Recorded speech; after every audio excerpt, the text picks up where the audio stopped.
पुणे हे विद्येचे माहेरघर असण्यासोबतच सांस्कृतिक वारसा आणि मंदिरांचे शहर म्हणूनही ओळखले जाते. मंदिरांमधील संस्कृती जपणे, स्वच्छता, पर्यावरणपूरक उपक्रम आणि उत्तम व्यवस्थापनाद्वारे मंदिरांचा कायापालट करणे या उद्देशाने नागरिक सोशल फाउंडेशनच्या भक्ती शक्ती विभागामार्फत आदर्श मंदिर स्पर्धा 2026 आयोजित करण्यात आली आहे, अशी माहिती नागरिक सोशल फाउंडेशनच्या वतीनं सायली गोडबोले जोशी यांनी पत्रकार परिषदेत दिली.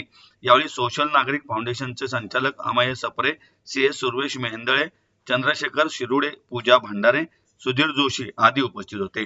मंदिर हे केवळ धार्मिक स्थळ नसून ती समाज प्रबोधन आणि शिस्तीची केंद्रे आहेत.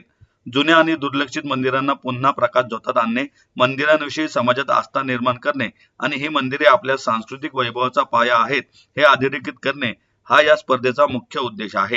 ही स्पर्धा 15 जुलै ते 15 जानेवारी 2027 या कालावधीत पार पडणार आहे. स्पर्धा पूर्णतः विनामूल्य आहे. उत्कृष्ट कामगिरी करणाऱ्या मंदिरांना रोख रक्कम आणि सन्मानचिन्ह देऊन गौरवण्यात येणार आहे. यामध्ये प्रथम पारितोषिक 31,000 रुपये, द्वितीय पारितोषिक 21,000 रुपये, तृतीय पारितोषिक 11,000 रुपये, उत्तेजनार्थ पारितोषिक 7,500 रुपये अशी पारितोषिके असणार आहेत.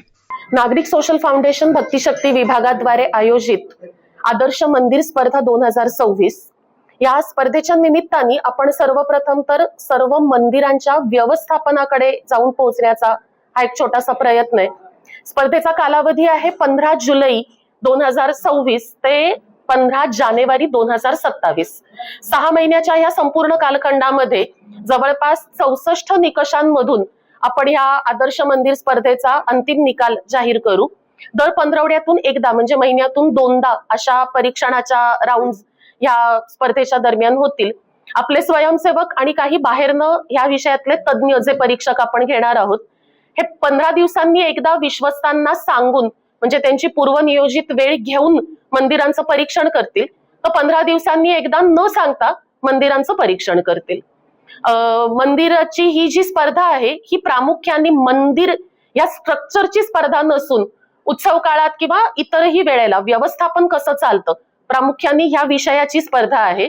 आणि या सर्व उत्सव कालांच्या दरम्यान निरनिराळ्या छोट्या छोट्या स्पर्धांच्या माध्यमातून समाजाभिमुख होणं आणि त्याच्यासाठी मंदिरांना लागेल ते सहकार्य करणं याच्यासाठी आमचा भक्तिशक्ती विभाग हा कार्यरत आहे.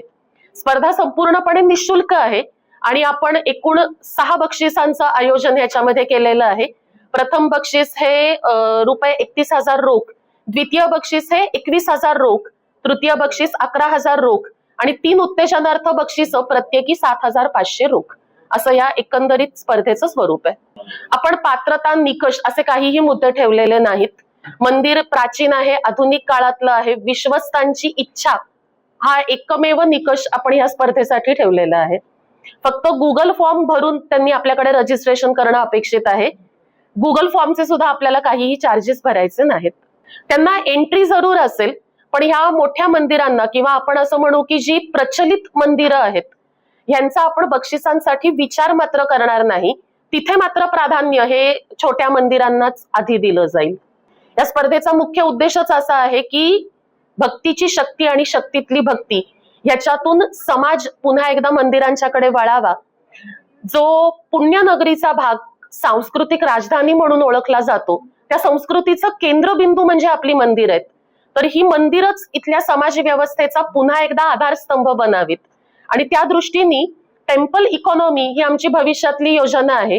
त्या दृष्टीने टाकलेलं हे पहिलं पाऊल आहे की ह्या एका छोट्याशा उपक्रमातनं आपण किमान काही मंदिरांपर्यंत पोहोचू, त्या विश्वस्तांपर्यंत पोहोचू आणि भविष्यात जाऊन ही पुण्यनगरीची मंदिरांचं मंडल म्हणजे एक वर्तुळाकार रचना आपण स्थापन करू शकू.